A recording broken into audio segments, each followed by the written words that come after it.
ay direct marketing. Na kung saan, dito ay...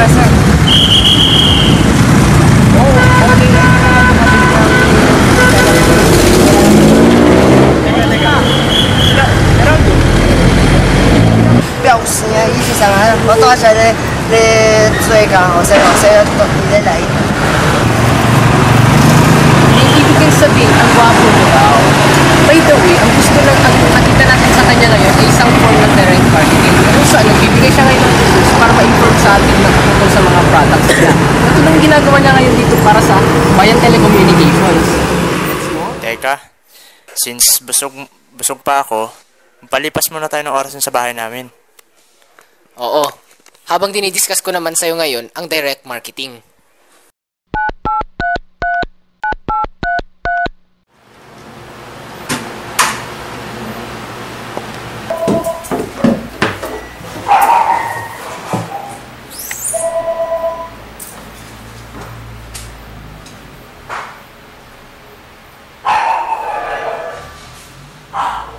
Hello?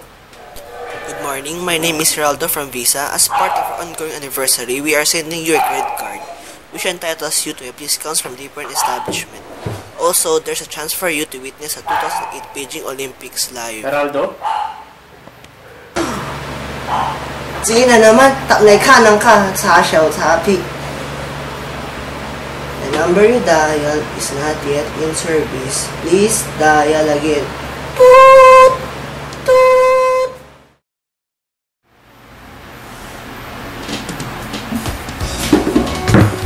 Ano ba yun? Sino ba tumawag sa'yo? Ewan ko. Nag-o-offer daw ng credit card eh. Malamang isa yung telemarketing. Isang kanya ng direct marketing kung saan yung company nag-o-offer siya ng mga ganyang products pero through random dialing on telephone numbers. Kaya malamang ikaw yung random number na yun at ikaw yung tinawagan para i-offeran kanila ng ganyan.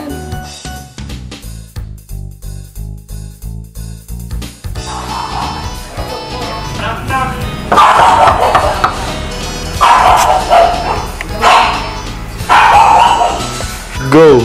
Sir, bili po kayo ng damit. Bagong-bago.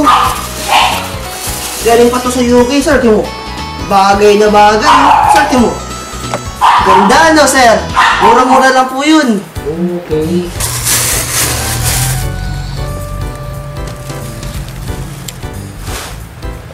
Geraldo?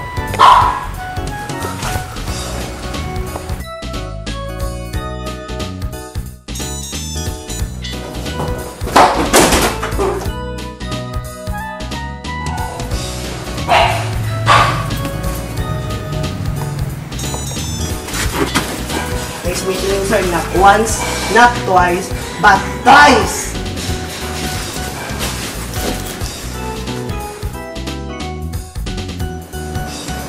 Alam mo ba, yung nangyari kanina, isang direct marketing na approach or form, kung tawagin nila ay direct selling. Kung saan, yung agent ng company ay pinapadala sa mga bahay-bahay upang kanilang ibenta ang kanilang mga product. At the same time, nagpo-promote na rin nila kung ano mga basic features ito. So, yung nangyari kanina, yung isang agent na pinadala upang magbenta ng mga damit sa atin. Kung minsan, nagbebenta rin sila ng mga insurance policies o kaya minsan mga services na katulad ng mga bandera dyan. Di ba lumalapit sila tatanong may papanila sa atin?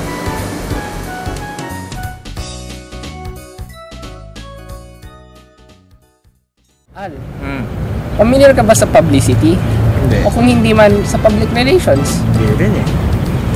So, ang public relations kasi ay isang marketing communication management which they seek to influence the image of a certain organization and its products or services. Alam mo ba na may mga ginagamit na publicity tools sa PR? Una dito ang new product publicity, kung saan ang mga PR officers ay nagre-release ng statements or kung hindi man ay mga videos na kung saan nag-generate siya ng views para sa kanilang bagong produkto o services. Tulad ba ito nung ginagawa ni Steve Jobs sa mga bagong produkto niya?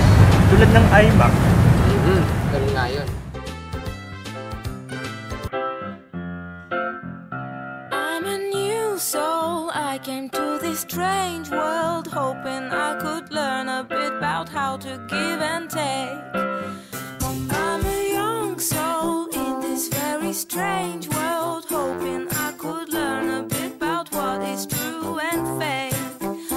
La la la la la la la la la la la la. Meron yung isa. Ito naman tinatawag na product placement na kung saan ang mga marketeers ay na-attach nila yung mga products nila or services sa isang television show or mga movies. Tara, papakita ko sa inyo ng isang sample. Oh. Teka, di ko makita. Dali, hindi ko makita eh. Teka, di ko makita. Yun. Yan. Kasi sinasabi mo. The video that you are about to see uses a product placement of Gambino bread shops. Asus, Gambino ka dyan. Lokohin mo lelang mo.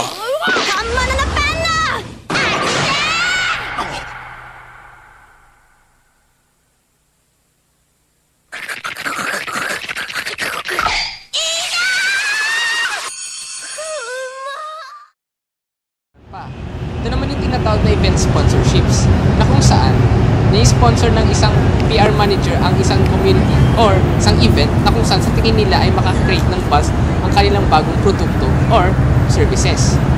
Katulad ng ginagawa ng Visa para sa pag-support nila sa Beijing Olympics this coming year 2008. Bilang isang PR manager, hindi lahat ng oras makaka-experience ka ng magandang publicity. Makakaramdam ka rin ng unfavorable publicity. Katulad ng gagawin ko sa'yo.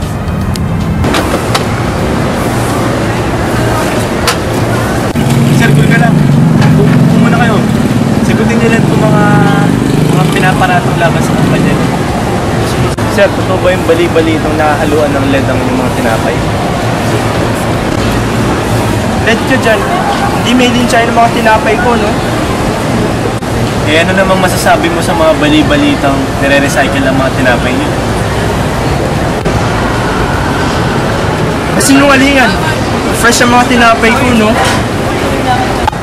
Ha?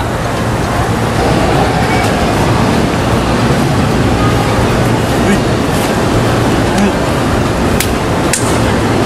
Uy!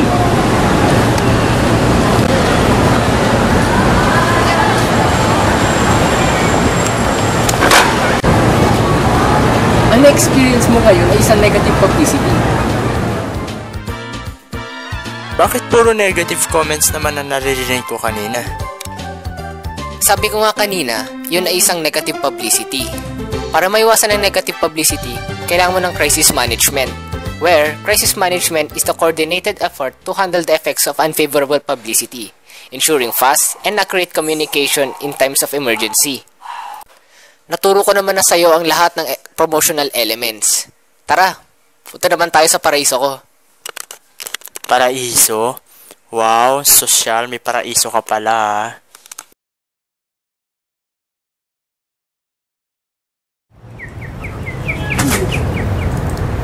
Sa wakas, nakarating na tayo sa aking paraiso. Uy, saan ka pupunta? Natakot na ako sa'yo eh. Nung una lang, akala ko, pading ka. Ngayon, malaking kanto ng dating mo. Huwag ka mag-alala. Dinala naman kita dito para maalala ko kung paano ko naituro nun sa tatay mo. Ang isa sa pinakamahalagang parte ng marketing communications. At yun yung integrated marketing communication.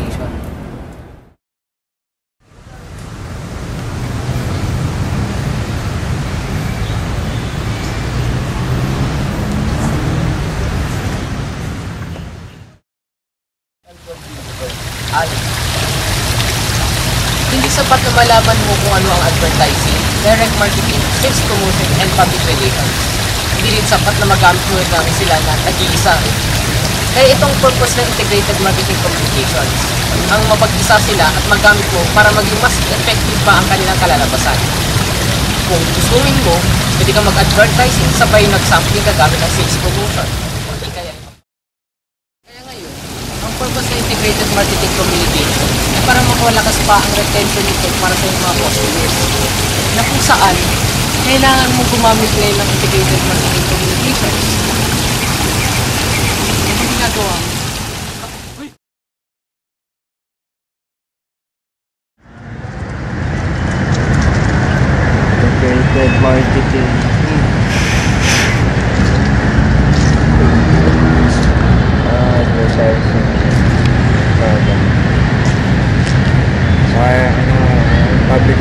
Relations.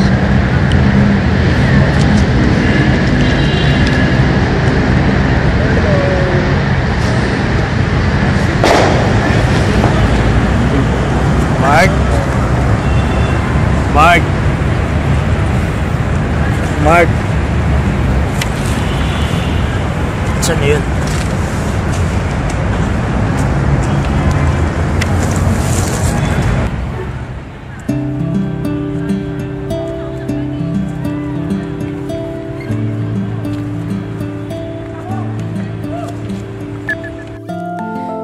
Al, sa oras na mabasa mo to, ay nasa malayong lugar na ako.